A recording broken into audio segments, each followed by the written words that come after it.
Hello बच्चों, let's see the question. The question says explain coefficients of viscosity, its units and give its dimension formula. तो question में हमें बोला है कि coefficients of viscosity का हमें यूनिट बताना है और डायमेंशन फॉर्मूला बताना, एक्सप्लेन करना है. तो इस क्वेश्चन का की कॉन्सेप्ट क्या होगा?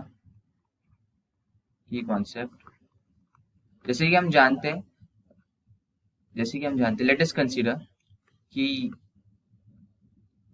कंसीडर कि ये एक रिवर फ्लो हो रही है. ठीक है, इस डायरेक्शन में ऐसे हम साइड व्यू देख रहे हैं. ठीक है, ऐसे कुछ रिवर फ्लो हो रही है.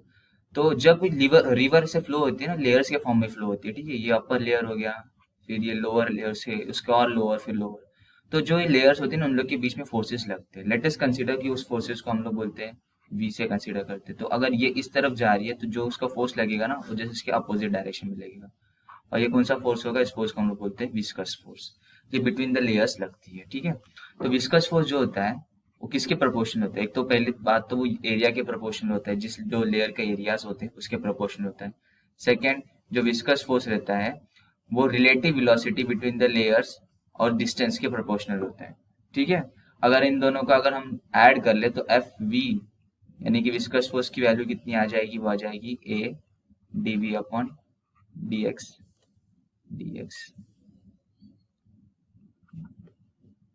ये आ गई हमारी विस्कस फोर्स की value D upon D X. ठीक है, अगर इस प्रोपोर्शनैलिटी कांस्टेंट को अगर हम लोग हटाए तो जो हमारी एक्चुअल वैल्यू आ जाएगी वो आ जाएगी एफ वी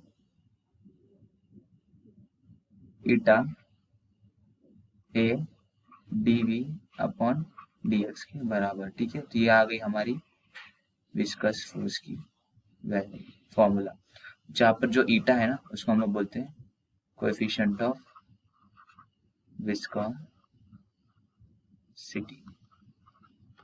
ठीक है, अगर इसका हम लोग यूनिट देखें इधर पे, इसका यूनिट क्या हो जाएगा? जैसे कि हम जानते हैं जो हमारा ईटा है वो क्या है? ईटा हो जाएगा एफ डी एक्स को हम लोग ले लेते हैं एल के बराबर और डी वी के बराबर, और यह आ जाएगा ए. तो ये हो जाएगा, इसका यूनिट क्या हो जाएगा? इसका यूनिट हो जाएगा फोर्स न्यूटन.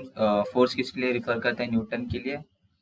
और लेंथ के लिए क्या होता है? एल. तो ये हो जाएगा न्यूटन सेकेंड पर मीटर स्क्वायर के बराबर. तो ये हो जाएगी इसकी यूनिट्स क्या हो जाएगी?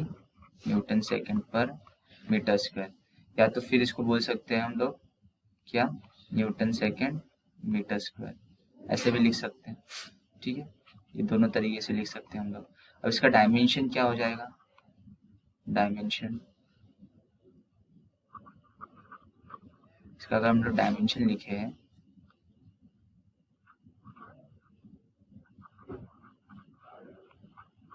तो वो हो जाएगा कितना? अगर हम इसका डायमेंशन निकालें तो इसके यूनिट से ही देख सकते हैं. न्यूटन क्या होता है? न्यूटन होता है M L T minus 2. Seconds हो जाएगा टी, और मीटर स्क्वायर हो जाएगा एल स्क्वायर के बराबर. तो यहाँ से इसका डायमेंशन आ जाएगा, हो जाएगा एम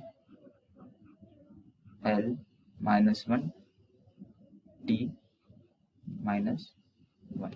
ठीक है, ये आ गया ईटा का डायमेंशन.